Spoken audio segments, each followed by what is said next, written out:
Hey everybody, welcome to Better Love and Sex. I am your host, Devi Ward, and I want to thank you for joining me for another titillating conversation about how we can have more love and better sex in our lives.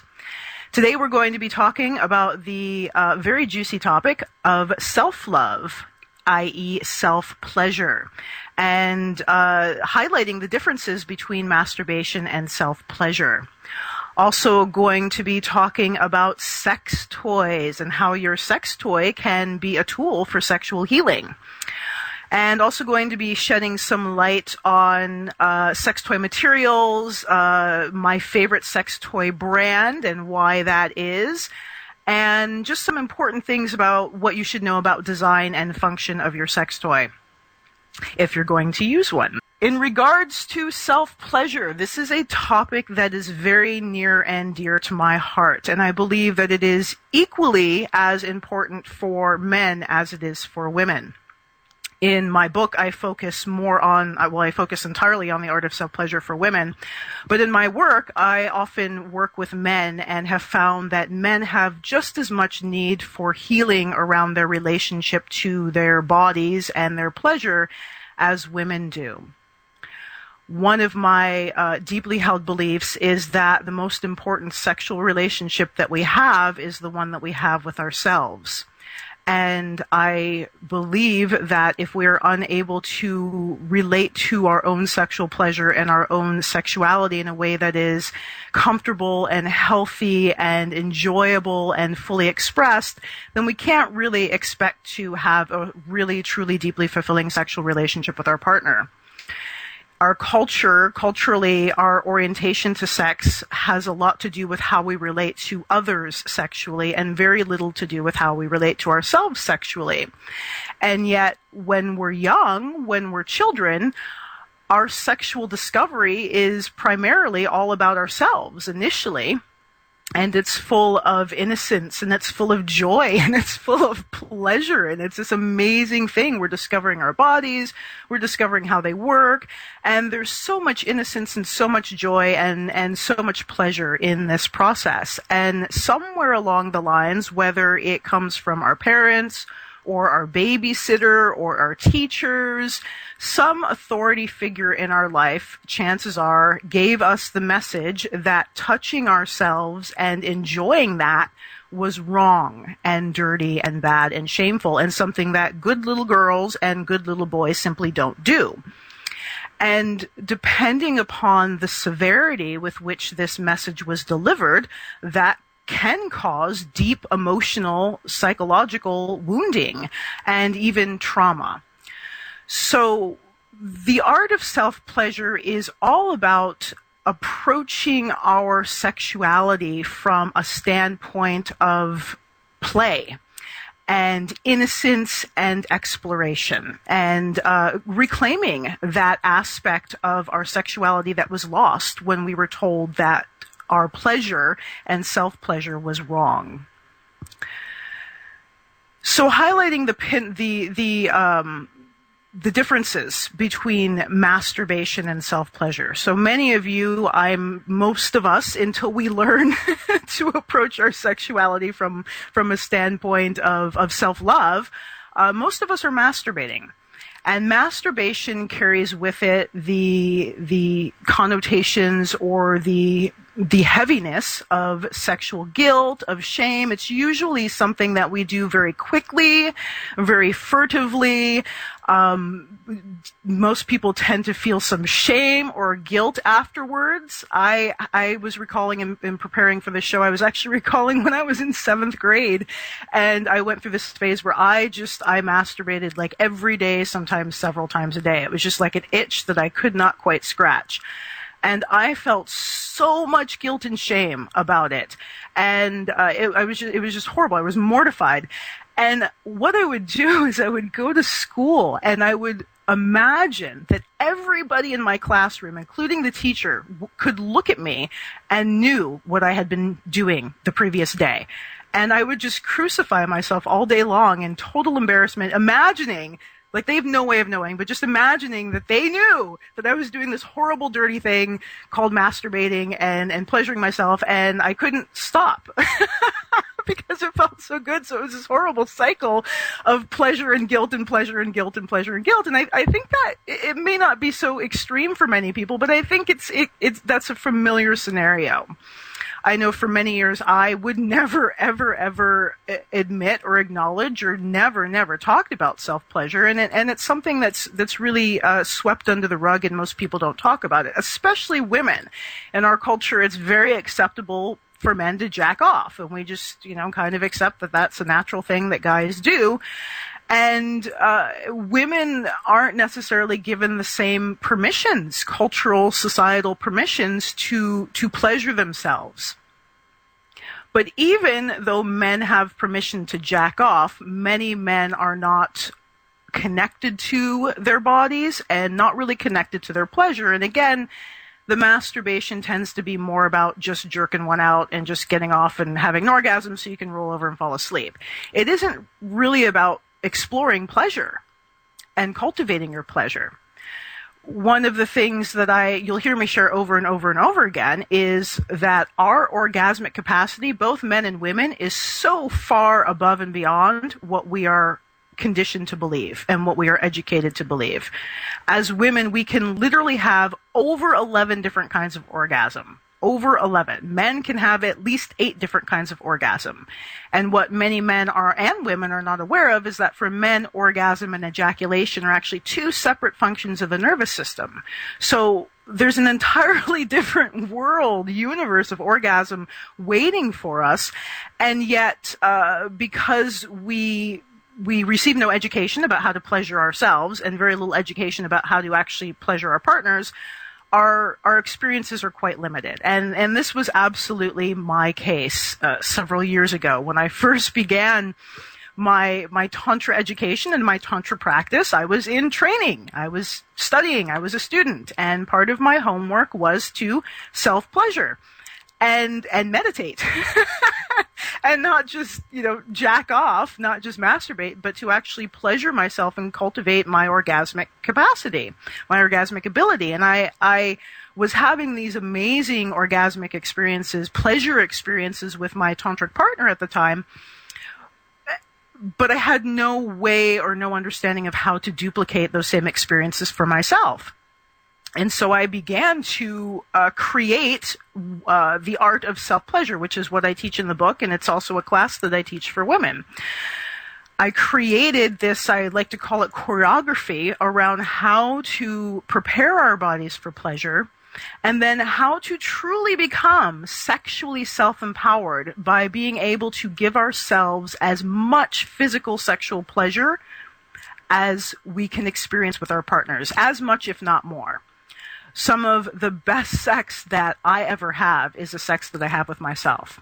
And every time I pleasure myself, I learn something new about myself. I learn something new about my body. And in that learning and growing and that wholeness and that fulfillment, I'm able to then bring that to my partner. So often in relationships, we look to our partner, and this is the way we're conditioned in this culture. We look to our partner to satisfy all of our sexual needs and desires. And I just quite frankly think that's unfair. Generally, in relationship, one of the issues that arises is that partners have different libidos and different desires around sex, and the stresses of work and life and family can put a damper on libido. And so it's a source of frustration for many people. Usually one couple wants to have sex more often than the other.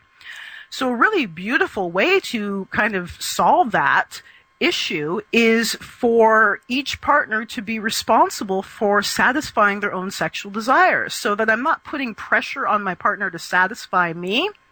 I'm self-satisfied, and then I bring that satisfaction to my partner. So it's no longer a demand, it's no longer an obligation that they meet my needs. I'm meeting my own needs, and then we come together to make love as a gift and a sharing and a joyful experience, as opposed to, like I said, a demand for you to meet my needs, for you to feed me, for me to get something from you, which is sexual satisfaction. So that is, for me, that's why self-pleasure is so important for each of us as individuals. Now, as I said, in masturbation, the goal tends to be to get it over with as quickly as possible. And hope nobody walks in and it's fast and it's furtive and you just want to climax. Basically, you just want to climax, or you want to release the tension so you can go to sleep or get on with your day. And it's usually, in my opinion, most often it's probably the equivalent of a genital sneeze. And for most women, we relate orgasm to a clitoral orgasm. And that is, in my opinion, it's very similar to a male ejaculatory orgasm. It tends to be very short, it tends to be very quick, and it tends to be very explosive. And then we're done. Then we're done. Tend to get more sensitive and don't want to be touched. In self-pleasure, the art of self-pleasure, our orientation to our bodies and to this experience is, I like to think of it as a journey. We're kind of going on a quest. We're going on a journey of discovery. And there is no goal but pleasure. So yes, women can have over 11 different kinds of orgasm, and they're awesome when they happen. But orgasm isn't the goal. The goal is to pleasure ourselves and find out more about our bodies. Find out what happens when we touch here. Find out what happens when we use this toy. And the reality is that orgasm is the body's natural response to pleasure. It is a natural function of your body. Absolutely 100% natural. The thing is we get disconnected from our bodies, or we get stuck in our heads, or we may have some emotional sexual trauma that's numbing us out and preventing us from fully experiencing pleasure. And so orgasm has been this kind of thing. It's been this goal. It's this hurdle. It's this thing to get to, as opposed to focusing on the pleasure and letting the pleasure act as medicine to heal, release, and open the body so that the orgasm can flow and function as it was designed to. So I'm going to give us some guidelines, and these apply for men and women. So both men and women can use these simple guidelines to creating your own self-pleasure practice instead of masturbating. And if you like masturbating, I want to say, I do that too. It's great. Sometimes a quickie is awesome. I'm not saying give that up. I'm saying add this. Add this to what you've already got going on. And chances are, when you take the time to really explore beyond your current sexual boundaries, it's going to expand your life experience, quite frankly. And then, whenever you go back to your normal activities, such as your masturbation or your quickie, you'll find that they're much more full, the pleasure is much more rich and much more intense, and they're much more deeply satisfying, emotionally and physically. The first key to self-pleasure is creating the time for it, which I think is so funny and so ironic, because we create time for so many other activities in our lives. We've got yoga, we've got kids, we've got this, we've got that, we've got Facebook, we've got movies, we've got whatever. And the idea of taking an hour to pleasure yourself or an hour to have sex with your partner is just completely ridiculous for many people and completely out of their frame of reference. And yet our sexual pleasure is one of the healthiest, most satisfying things we can do for ourselves and our relationship. So I'm not saying you need to take an hour right off the bat. If you're used to pleasuring yourself for 5-10 minutes, I'm going to suggest that you extend that period of time to about 30 minutes. If you're used to pleasuring yourself for about 20 minutes, I'm going to suggest that you extend that period of time till about 40 minutes. And this doesn't mean that you have to continue stimulation the whole time like it's a marathon. I'm going to lay it out for you step by step and give you some ideas, because there's an ebb and flow, right? There's a rise and fall. It's like the ocean.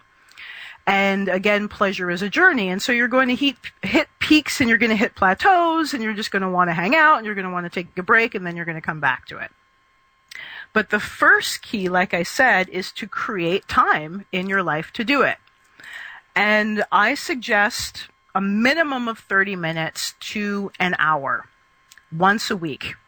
If you can do that once a week, if you can do 30 minutes once a week, you are doing like tremendous things for your mind, body, spirit connection. Minimum of 30 minutes. And this means what this looks like is turn your phone off, schedule it in, like seriously schedule it into your day planner. Like from 7 to 7:30, it's me time. Turn off the computer, turn off the phone, put a do not disturb sign on the door. If you've got kids, see if the hubby will take them, or, hubby, if it's your self-pleasure time, see if the honey will take them, get a babysitter, whatever you need to do, but it's 30 minutes that you're carving out of your schedule once a week to heal yourself and heal your relationship to your sexuality. The next step is creating an environment that you actually want to be in. So it doesn't have to be really elaborate. Some people really like to make it super elaborate and, hang things from the wall and, and if that's what you enjoy, then absolutely go for it. Some people like to just keep it really simple, just make sure the space is clean, light a candle, put on some music, and they're good to go. So whatever is going to actually work for you, but you want to do a little something special when you're in your environment to bring a sense of sacredness to it, a sense of ritual, a sense of specialness. Make it special. Make it for you. It's kind of like having a date with yourself, like it's your first time. If you have your partner, your sweetheart come over and it's the first time you're going to make love, usually the house is clean and it smells good and you got some candles. It's romantic. So there's no reason you can't make it even slightly romantic for yourself, whatever that's going to look like for you. The next thing you're going to do is some deep breathing and self-awareness exercises. And in layman's terms, I just call it meditation. So this is a radical thing. Most people do not meditate before sex, and they certainly don't meditate before they pleasure themselves. But if you think of it, we spend all day in our heads, just, following thought stream after thought stream, having conversations with all the many voices in our heads. And one of the primary complaints, especially for women, is how do I get out of my head and into my body? It takes women anywhere from 20 to 45 minutes before our bodies are fully aroused and fully able to experience these really profound, our full orgasmic capacity. Doesn't mean that we can't experience orgasm before that, but for all the pistons to be firing and for the engine to be completely warmed up, it takes some time. And part of that process is us as women getting out of our head and out of our internal dialogue and out of all our to-do list and all the stuff we have to do and getting present and connected to the body. One of the quickest, easiest ways to do that is through deep breathing. Deep breathing has been clinically shown to activate the parasympathetic nervous system. I don't know if it's activate or soothe, but to get the parasympathetic nervous system doing what it's supposed to be doing as opposed to being in our fight or flight response. So once your time is scheduled, your room is set up, it's just you and your body, take some time, sit, stand, whatever you need to do, and do some deep breathing. And this can look like just doing 10 deep breaths. I recommend doing at least 21 deep breaths. The longer you do this deep breathing, the better the effects.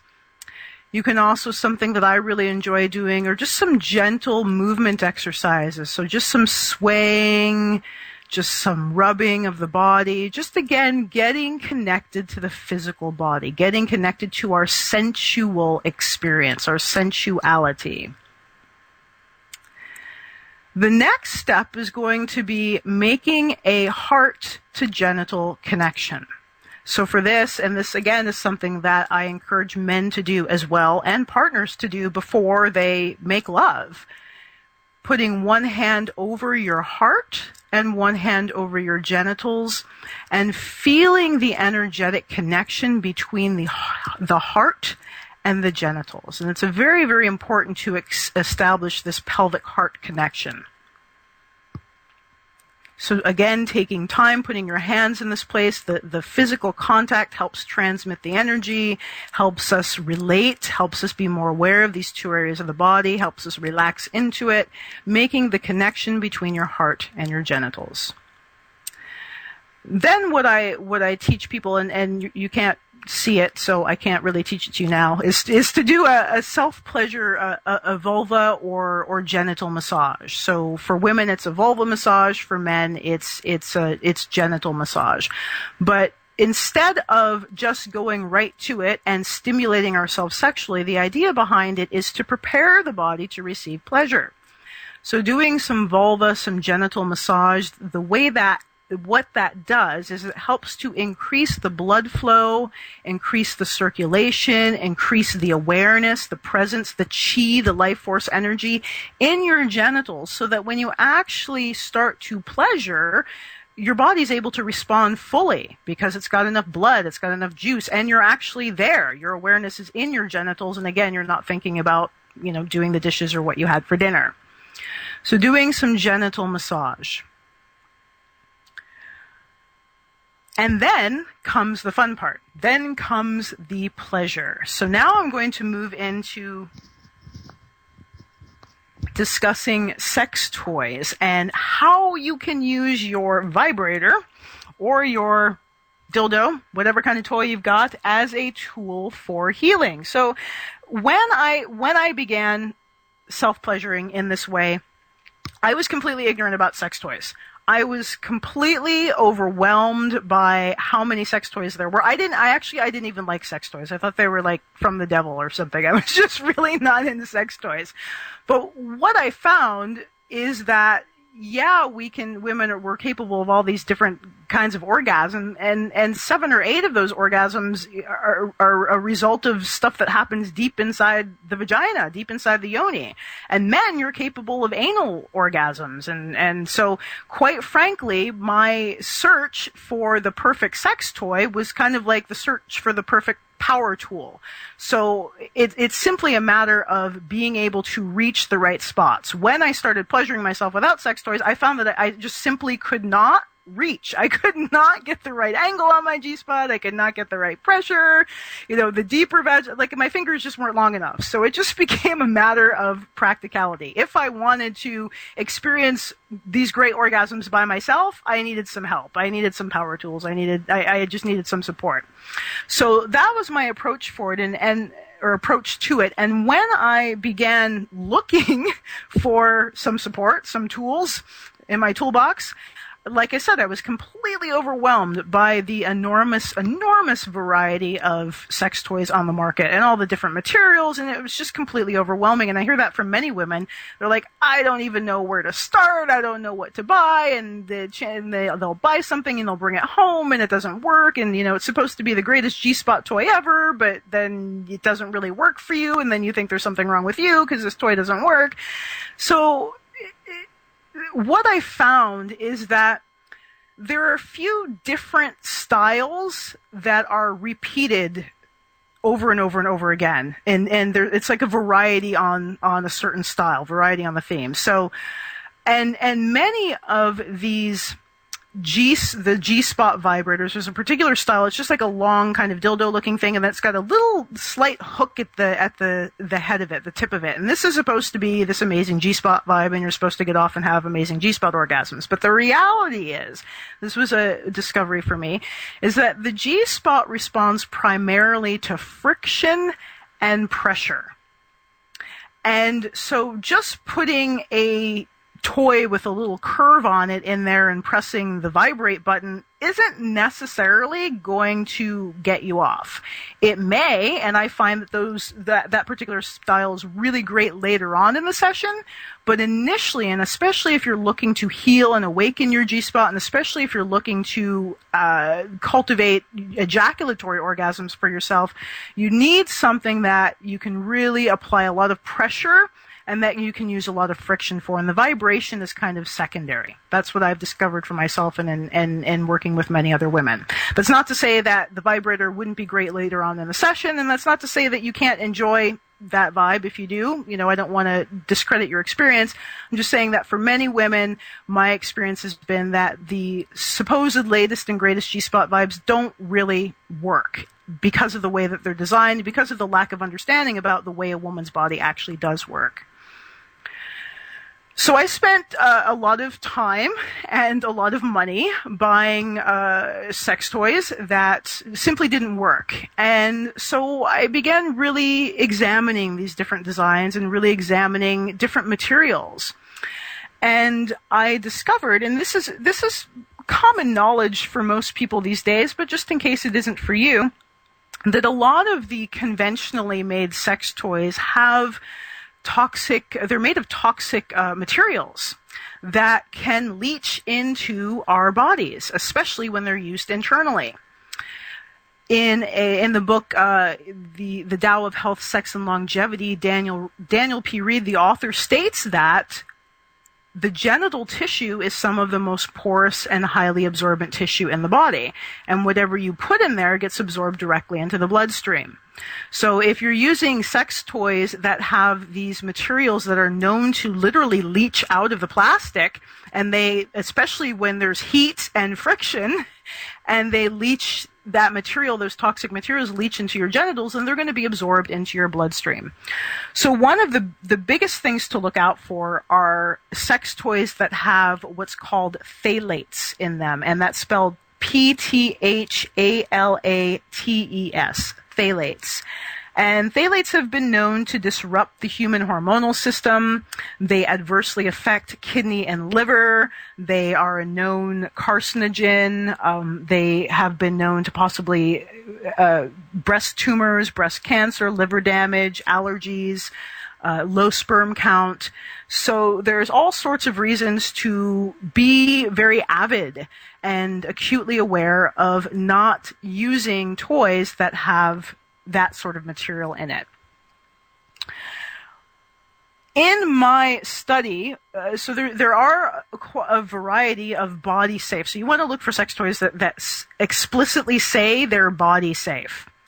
And there's a few different materials, ABS plastic, there's an elastomer, a thermoplaster, I can never pronounce these things off the top of my head, but there are a variety of body safe materials, and what I'm going to say is that my absolute favorite material is going to be 100% medical grade silicone.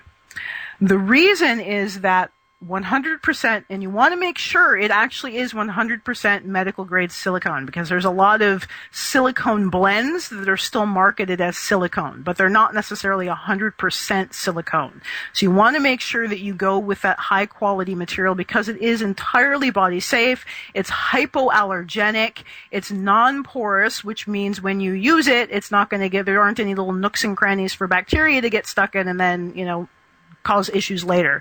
So it's non-porous, easy to clean, easy to disinfect, and it's super hygienic. It's also really long-lasting and very, very durable. It also transmits vibration really, really, really well to the body. I consider it's like the Ferrari material of sex toys. It's awesome.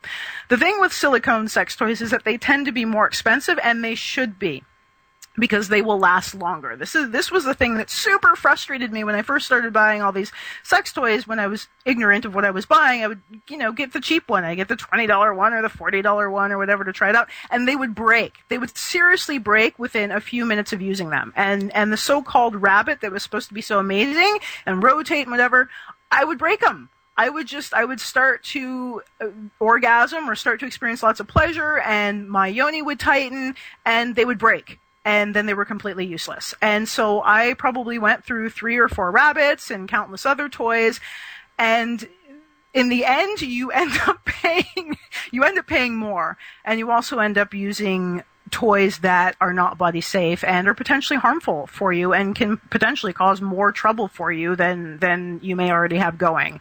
So I really recommend investing in a good tool. It's like a power tool. You're gonna build a house, but in this case it's going to be the house of your sexual pleasure, health, and satisfaction. So you want to invest in a good power tool. Yes, indeed. So the different styles of sex toys. So this is where all these different, if you look at a page of sex toys, there's all these different styles, and you don't really, there's like these double action vibes and dual action vibes and one and a dildo, and what's the difference and what do you use for what? So you may remember me saying earlier that we can have over 11 different kinds of orgasms. So when we're self-pleasuring, usually what we're focusing on, the type of orgasms that I'm focusing on and that I usually instruct women to focus on, are nipples are great. I love pleasuring my nipples. There's the clitoral orgasm, the G-spot orgasm, the A-spot orgasm, the deep spot orgasm or the P-spot orgasm, the U-spot, which is pretty much the lower end of your G-spot, and anal orgasms. And that's usually, and ejaculatory orgasms and blended orgasms. So that's usually what I'm focusing on for me. And when I'm coaching women, most women are looking to awaken their G-spot, learn how to ejaculate, and experience deep orgasms and A-spot orgasms. So we choose our tools accordingly. So the chances are you're not just going to have one toy. Quite frankly, you're going to need a few to hit all these different areas. So basically what you're going to need is you're going to need a good clitoral vibrator that's small and won't get in your way. And the great thing about having a great clitoral vibrator is that not only can you use it with yourself, but you can use it with your partner during penetration or during pleasure. Or if you're in a same-sex relationship, if your partner is using a strap-on, or if your partner's going down on you and pleasuring your G-spot with her fingers, you can use the clitoral vibe on your clitoris. And so it makes it really, sex toys are fabulous because they really, in my opinion, they really help make sex a team sport. We're really working together for this pleasure. So clitoral vibrator, having a great clitoral vibrator is absolutely essential so that, and can be used for both partner and solo tantra. So I'm going to tell you my favorite clitoral vibe, and that is the Siri by Lelo. And the reason I love the Siri, so before I say that, I just want to let you know that when you purchase a vibrator, and you're looking for vibrators, and if you're concerned about noise, you want to always make sure that you get a rechargeable vibrator because they tend to be more quiet. The battery operated vibes are just obnoxiously loud, especially if you've been using a rechargeable one for a period of time and then you switch to battery operated. It's like night and day.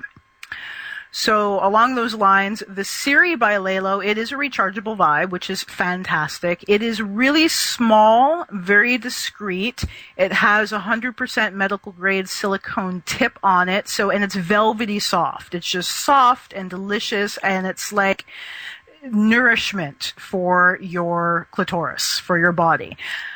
It can also be used to pleasure your vulva, the whole genital area, again, in preparing the body for pleasure. So after you do more of a hands-on vulva massage, you can also use the vibrator to just gently run it around the whole genital area, run it up and down your thighs, to just bring more sensitivity, more sensation, and more awareness to your whole body.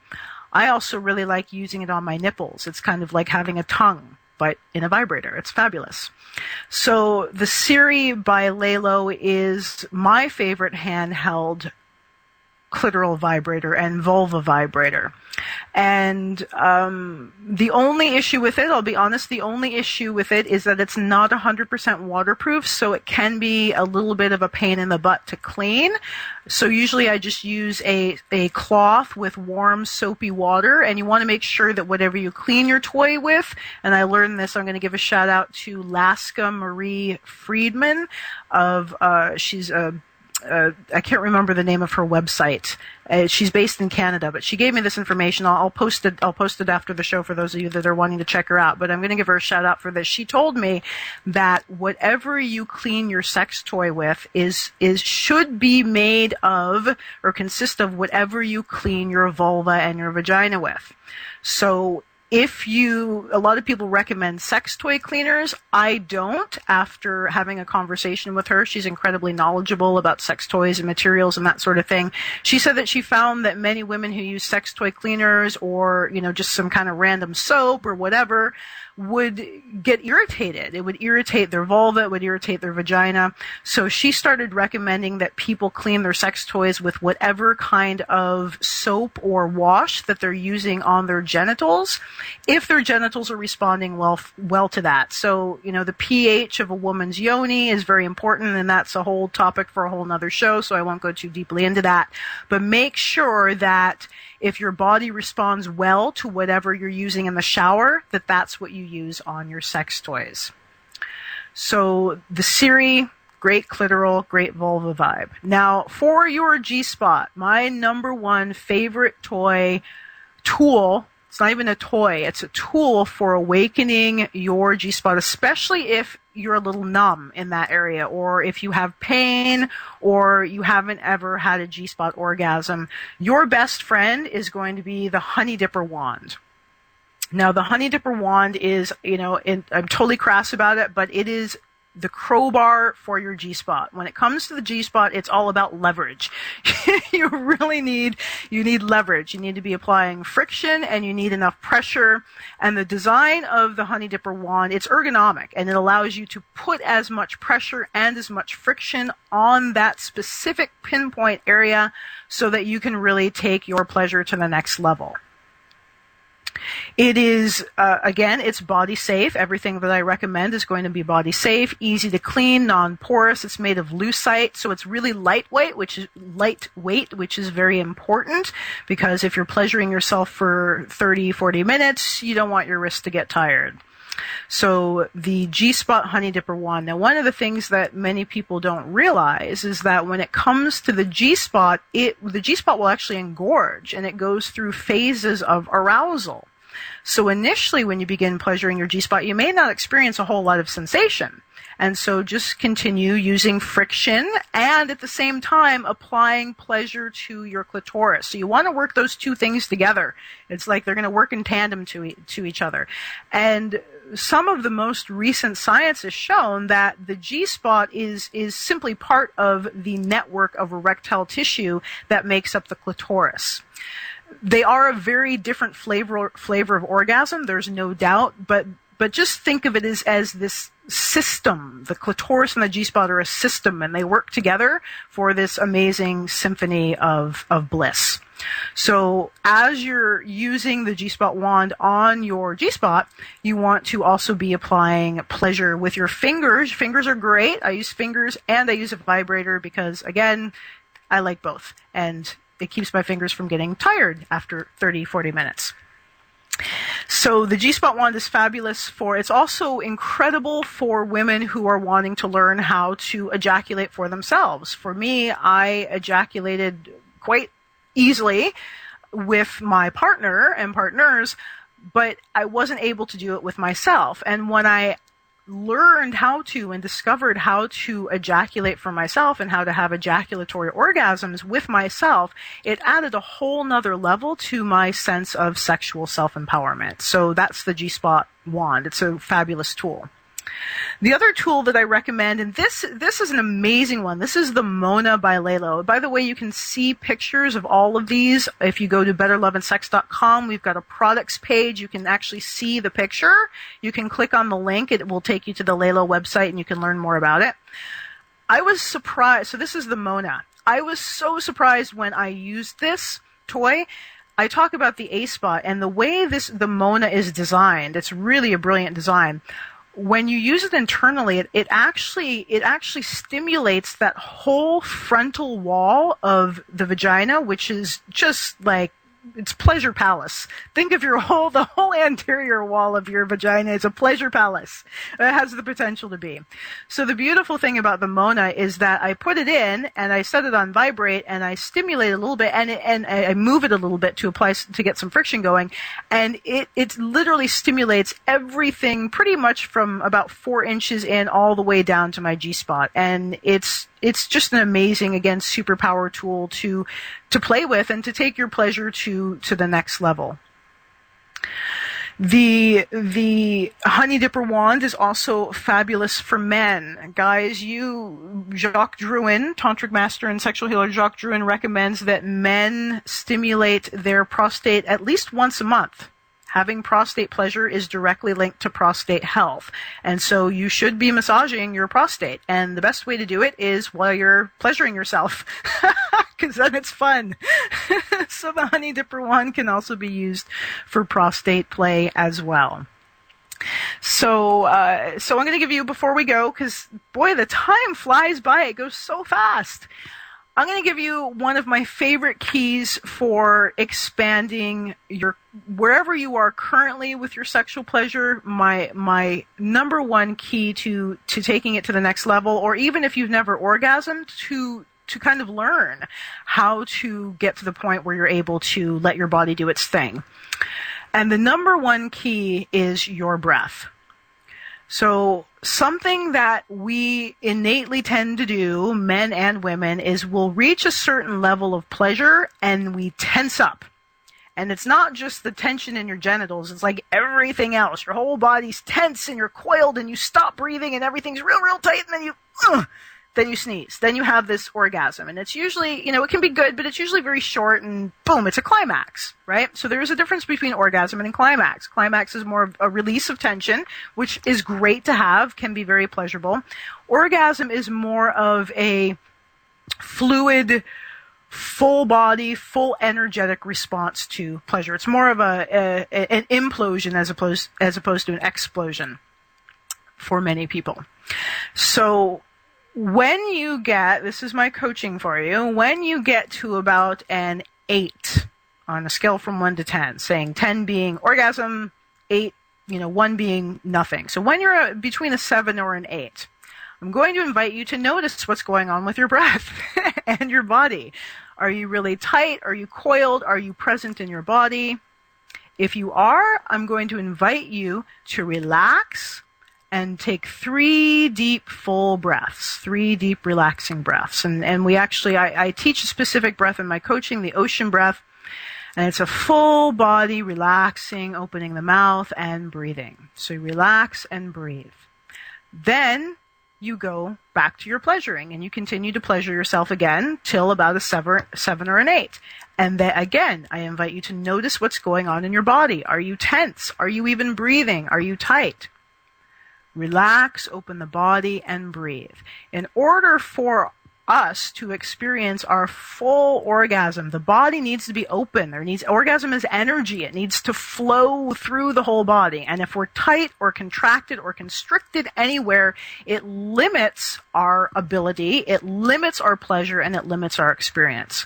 So the number one key to moving beyond and expanding your pleasure boundary, your pleasure line in the sand, so to speak, is to relax and breathe and open your body.